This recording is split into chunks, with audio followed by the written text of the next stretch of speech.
Godawa. I'll never forget how to say his name because the first time I sang it is our guest today. So Brian Godawa.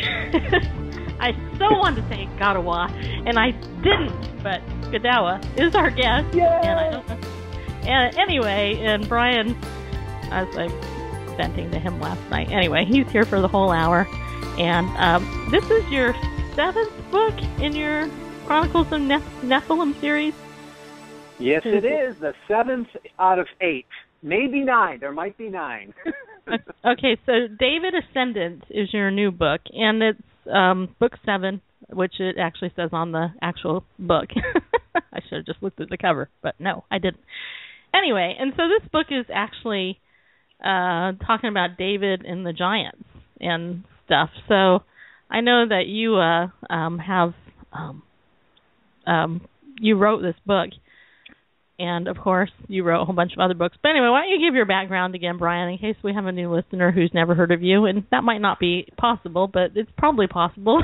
There might be. Sure. Okay. Sure. Well, I've been around the block for a few years, and I've basically been a screenwriter for the last 14 or so years.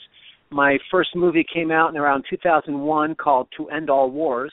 That starred Kiefer Sutherland, and that was like my breaking into Hollywood, but it certainly has not been easy since then.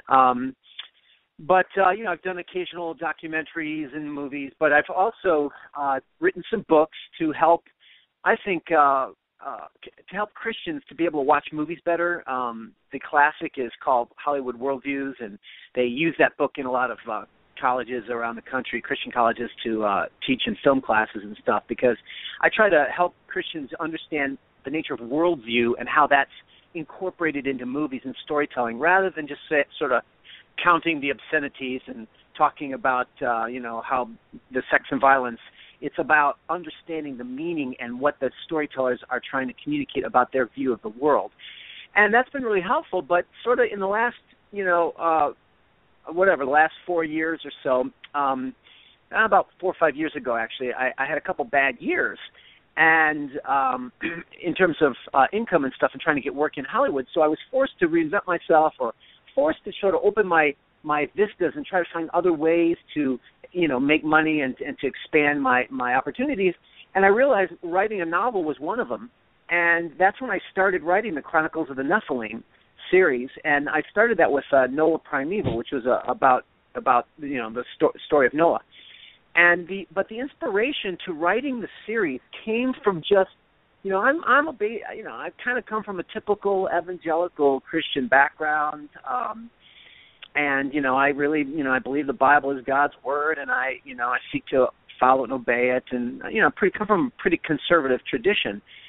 But I started reading Michael Heiser, who's a scholar, and he was talking about giants and the Nephilim and the Watchers. And it blew my mind because I'd heard about this stuff and I read about it in the Bible occasionally, but it just seemed obscure to me and I ignored it. But when I started looking into it, I discovered in the Bible itself, not some secret Gnostic, thing, but it's sort of hidden in plain sight. In other words, there's a storyline that's sort of undergirding a lot of the Old Testament and New Testament story even that relates to giants and Nephilim and the Watchers. And the reason why we don't tend to see it is because we have our modern Western eyes and we don't think like ancient Jews did. And so we don't tend to see it as obviously. But I studied that and I started seeing these stories throughout the Bible where giants started coming in. And, we all know the story of David and Goliath. We all know about, or at least we should all know about Joshua going into the Promised Land. And there were giants. But what we often don't realize is that there's descriptions of actual clans of giants throughout the text. There were description of giants in the time of Abraham. So you see this ongoing thing, and it's sort of connected. It's all connected. And that was my goal in writing the series, Chronicles of the Nephilim.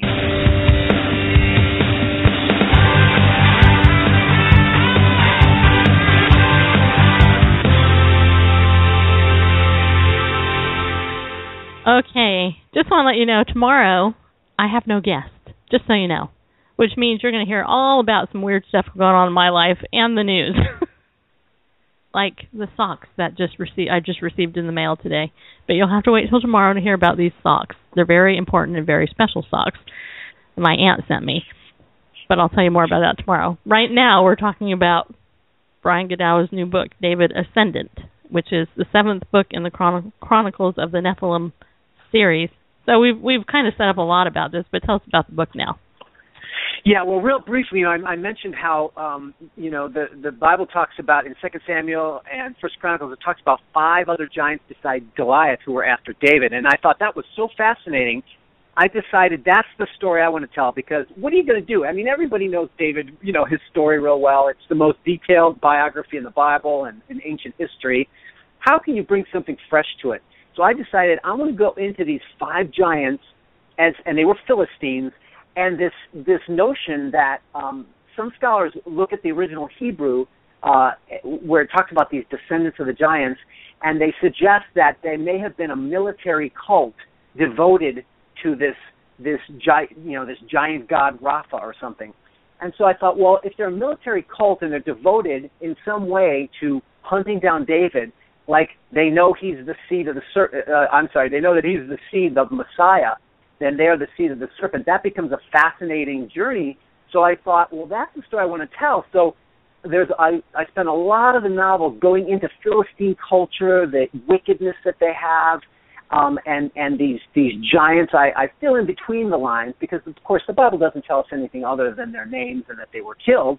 But I kind of give them backstory and make them interesting and fascinating. So by the time that they fight with David's men, it's an interesting clash. And then I go in a little bit into the background of David's mighty men as well, the guys who kill these giants, and I bring out some of their fascinating lives as well. I fill in between the lines of the Bible. So it's going to be a really unique take on it. But then I thought, okay, but how am I going to deal with David? And I can't tell the whole story because there's too much. So I focused on his rise to kingship, his ascendancy, and so he fights Goliath, but then. As I read his story, I picked up 3 things out from David, that really stuck out to me. One, he's a man after God's own heart. We all know that. He's very passionately after God. But he also had a weakness for women. He was the first king. He's the second king of Israel, but the first one to introduce polygamy. And it's very clear this guy has a problem with a weakness for women. So I brought in some of his romantic relationships with his wives, Michal and Abigail. And, of course, there's a good side to it, but then there's a negative side to polygamy that I bring out. And then lastly, the Bible said that he was a man of bloodshed, so he had a bench for blood.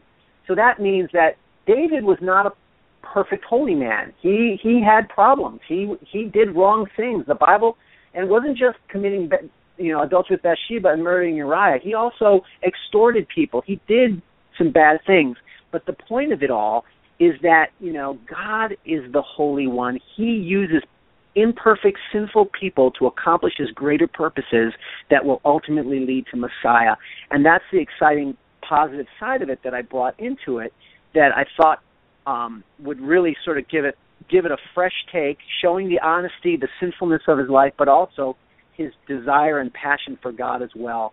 And I think that I myself can relate to that, and I know a lot of other people can too. Because, as much as I really love God, I still struggle with my sin daily, I hear you. I know. I totally know. And, it's funny because unbelievers are like, yeah, you guys always think you're holier than thou. And you're thinking, no, if you only knew what I really thought and, just how merciful God really is to me. I know the truth and I still don't do what he says, and, by his mercy I'm still here and he gives me more grace every day, that type of thing. But but I like that. I like that because, the Bible, a lot of people go, well, the Bible's just a book of fairy tales. And here's what my response to that is. Well, that's really interesting. Whenever I read fairy tales, there's always, good usually and evil and all of that. But the good character, you never see any flaws. The Bible, the good characters, you see all their flaws. So absolutely, that doesn't make any sense. Yeah. And another one of the things that I wanted to do was I wanted to show There's good people in the Philistine camp as well, because if you read the Bible, you find there are men who joined David's gang, like Ittai the Gittite. That means he came from Gath, which was the same place that Goliath came from. But Ittai the Gittite was one of the most loyal, devoted followers of David. So I show Ittai start out as a Philistine, and he converts, and how he struggles with his identity. And I go into that as well. So you've got good Philistines converting. You've got Israelites who are sinful, worshiping Asherah. And then another, sort of supernatural element that I bring into this. There's another weird thing that shows up in the story of David, and it's the Lion Men of Moab. This is a strange thing, and it's not real clear, but there's some hints or indication. In 2 Samuel 23, we read about these Lion Men of Moab. Benaiah killed 2 of them. And again, it seems to be that they were after David. And there's some scholars that believe that they might be some kind of hybrid creatures, of maybe hybrid lion and man. Not sure, or some people believe, no, that's just a metaphor. But there's indications in the text that there might be more than a metaphor. So I make that come alive in the novel series as well, where I have these Lion Men of Moab who are mighty warriors, and I bring all that excitement. Oops. Are you still there? I dropped my phone. Yes, we're still here. So darn it! Ow! So, that hurt, man. You dropped me. No, I'm just kidding. But so I do that, and then I also try to show. Lastly, I just try to show the spiritual warfare that's going on behind the scenes that we don't normally see. So I have these false gods of Canaan, and I have the Watchers, who are fallen evil beings masquerading as gods. And so we see the evil, how evil is not just in the Philistines, but there's a spiritual evil behind the Philistines, the false gods of Canaan, whether it's Dagon or Baal or Asherah. I bring these characters alive in the text, so you see the evil that really guides them. And so therefore, by the end, when God has victory, it's that much more powerful. Yeah, let me ask you this: when you were studying the background of the gods, was there anything in particular that stood out to you that was kind of fascinating? Because I find it fascinating to kind of look at some of these ancient gods. Yeah, absolutely. One of the things I discovered was that there are of course many gods, and most of these civilizations had pantheons of gods, which is a bunch of them. And they had different gods for different purposes. And in Canaan, there was, a distinct hierarchy of gods. Baal was the most high god up at the top. He was the storm god, and we read about him. But Asherah was the mother of gods. She's like the goddess mother of gods, and she was seductive. And Israel actually worshipped her while they were worshiping Yahweh, which they shouldn't have been. But there's a couple of interesting passages that stick out to me in the Old Testament that indicate there might be, usually when we read about these gods like Baal and stuff, we just assume, they don't exist, they're false gods, they don't exist, there's only Yahweh exists. But there's some references where, like for instance, in Deuteronomy, Moses is talking about the Canaanites, and he says, they sacrificed to demons that were not gods, to gods they had never known. And in the Psalm 106, King David writes about how they the Canaanites sacrificed their sons and daughters to the demons, to the idols of Canaan. So there's some indication in the Old Testament that there's a spiritual demonic reality behind these gods. So they're not gods like Yahweh, of course, but they are demonic deities. They have supernatural powers. They're real beings. There's a real spiritual reality behind these things. Well, yeah. And did he drop me again? I've fallen. Sorry, I can't get it. No, I was just while I'm talking, my hands are motioning around like I'm talking to you in person. Sorry. Okay. No, what's interesting? What's interesting is that if you look at these gods and what they actually, did, I believe obviously the spirits are still there, especially when it comes to sacrificing, the unborn, babies. Yep. And the sex gods. Oh my gosh, have you watched TV? I mean, it's just ridiculous. And what's interesting is, I mean, I know you're in the movies and the all that stuff, but I mentioned this yesterday on the show. You know how Megyn Kelly flubbed up Mike Huckabee's name by using the F word in it, and that went trending on Facebook, right? So this was like trending, like a top story yesterday on Facebook, and I'm thinking, it's that type of stuff which I think is demonic in nature, and I think it's definitely permeates our culture, and even, unfortunately, some parts of the church. And anyway, so that's kind of interesting. I agree with you. In fact, I think that the Bible indicates that this is another one of these ancient Near Eastern notions. Okay, but in Deuteronomy 32, look it up, 8 verses 8 through 10, it talks about how at the Tower of Babel, God split apart the nations, right? He gave them all different tongues, and he split the nations apart. And Genesis 10 says there's 70 basic Gentile nations. And it says he placed them under the authority of the sons of God. And I think these are these fallen sons of God. But he kept himself as the authority over Israel. And so there's other passages in the Old Testament that give this indication that God is sort of like saying, okay, you want to worship false gods? I'll give you these false gods. I will give demonic entities who will be over your nation, while I will be over Israel, and we'll come in and have Canaan as our land, but you'll have these other nations. And so there is this sort of demonic spirit that can affect cultures and nations, and I think still today that you're right, that is the case. So, for example, the 1.2 million abortions a year is a massive demonic spiritual sacrifice to Molech. This is child sacrifice to the god Molech. Sure, they don't use the name Molech, but they don't have to. It's still the same spiritual reality. Yeah, and what's interesting, I wholeheartedly concur with you there. And what's interesting is the world. The Bible says that the whole earth lies in the power within the evil one, and that's because God gave the devil, power over the earth right now. Okay, and it's interesting because if you don't believe in spiritual warfare, all you have to do is go out and either preach at hand out tracts at a homosexual pride parade, or stand in front of an abortion clinic and try to hand out literature showing the mom and the dad, if he's there, that they have a baby. And it's interesting because the people that do that have been deemed evil.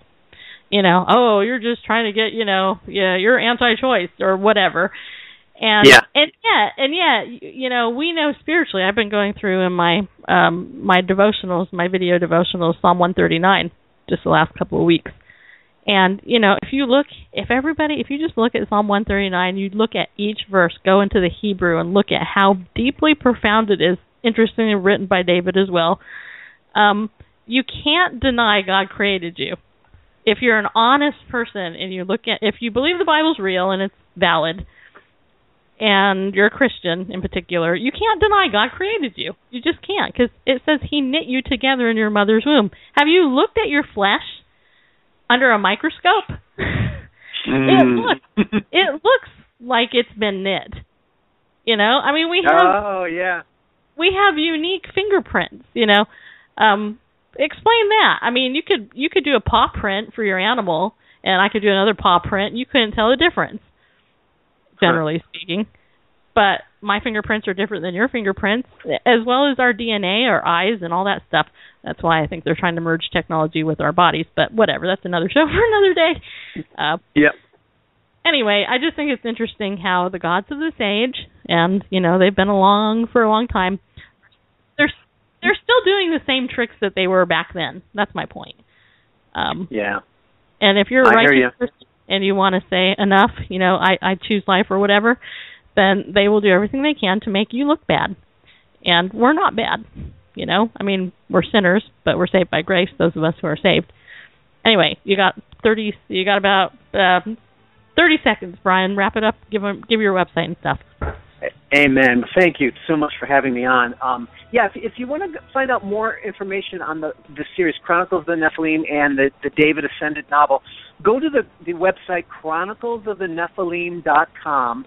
And there's tons of artwork, introduction to the series. I've got author videos, book trailers, all kinds of free stuff that's really cool. And then you can buy it on Amazon.com in any format: paperback, audiobook, or Kindle. But that's pretty much all the information you'll get from there. All right, Brian, thank you for being our guest. And I'm going to assume I'll have you back for your next book not too long from now. Indeedy do. All right. Okay, everybody, thanks for tuning in. We'll see you tomorrow, Lord willing. Bye.